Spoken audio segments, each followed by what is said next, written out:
parachute. All right. You ready to go? Drop zone still showing a high-pressure mass. Cav okay. Good. We've got high visibility.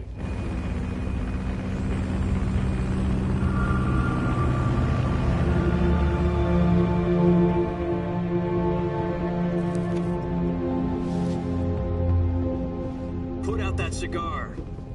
Connecting oxygen hose to interior connector. Put on your mask.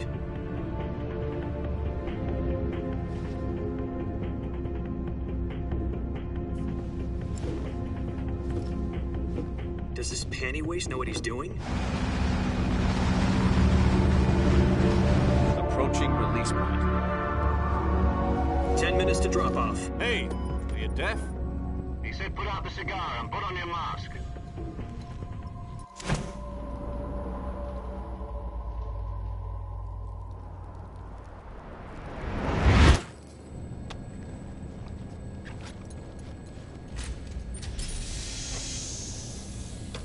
Depressurization complete. Checking oxygen supply. 6 minutes to drop off. Opening rear hatch.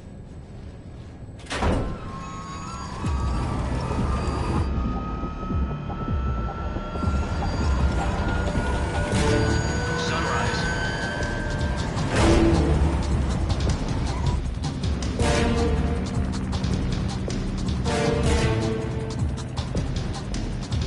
External temperature minus 46 degrees Celsius.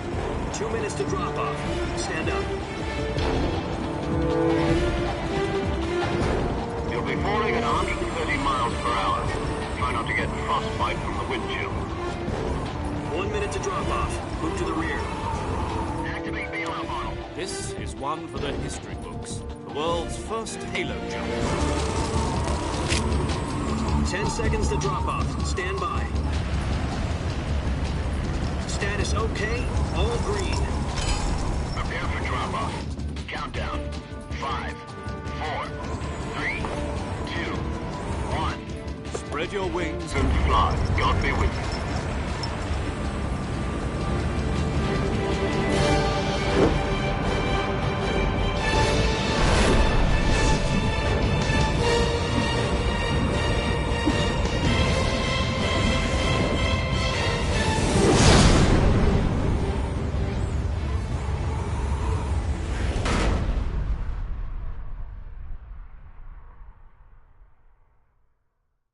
Jack, I've got some important news.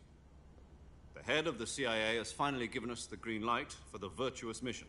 Virtual mission? No, the Virtuous mission. The future of our Fox unit depends on it. If it succeeds, we'll be officially organized into a unit. Virtuous mission? Sounds like some kind of initiation ritual. You know, don't get cocky. This isn't a training op. Right. So what exactly is this wonderful mission? Well, about 2 years ago, a certain Soviet scientist requested asylum in the West through one of our moles. His name is Nikolai Stepanovich Sokolov. He's head of the OKB-754 Design Bureau, one of the Soviets' top-secret weapon research facilities, and the East's foremost expert on weapons development. Sokolov? Isn't he that famous rocket scientist? The very same. On April the 12th, 1961, the Soviets achieved the first manned spaceflight in history. The Earth was blue, but there was no God. Well spoken. The rocket that carried Yuri Gagarin into orbit was the A-1, known as the Vostok rocket. Sokolov is said to be the man most responsible for the multi-engine cluster used in that rocket. After Gagarin's flight, Sokolov left rocket development to become the head of the newly established Design Bureau. From a lowly technician to head of a design bureau, that's quite a success story. So why do you want to defect? It seems he'd become afraid of his own creations. Afraid? Call it a crisis of conscience. And for that, he left his country and his family behind and went over the fence? Not exactly. One of his conditions was that his family was also to be taken safely to the West. We used a mole to get the family out first and succeeded in sneaking Sokolov over the Berlin Wall shortly afterwards. I was the one who conducted the operation. The security on the eastern side was still full of holes back then. Then what? We got Sokolov over in one piece, but the whole ordeal had left him exhausted, and we checked him into a hospital in West Berlin.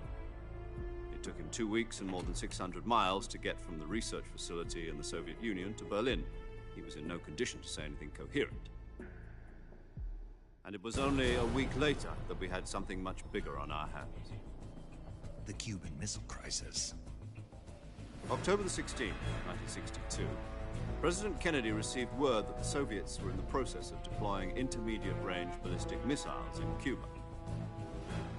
The President demanded that the Soviets dismantle and remove the missiles. At the same time, he announced a naval blockade to prevent further missile shipments from reaching Cuba. But the Soviets didn't back down, instead placing their armed forces on secondary alert. Soviet transport ships carrying missiles continued on course towards Cuba. US and Soviet forces went on alert for an all-out nuclear war. Frantic negotiations were conducted through the UN's Emergency Security Council and unofficial channels to end the hair-trigger standoff. Finally, on October the 28th, the Soviet Union agreed to remove its missiles from Cuba. And so the world avoided a nuclear holocaust. But in order to get the Soviets to pull their missiles out, we had to make a deal. You mean the one where the US agreed to remove its IRBMs from Turkey? No. The Jupiter IRBMs deployed in Turkey were obsolete, and we were going to get rid of them anyway. They had no strategic value whatsoever to either the US or the Russians. The Turkey deal was a ruse, a cover story that was fed to the other intelligence agencies around the world. So what did the Russians really want? Sokolov. They wanted us to return Sokolov. You mean the Soviets pulled out of Cuba just to get their hands on Sokolov? That's right. What the hell was he working on? At the time, we had no idea. We were running out of time. It was either give up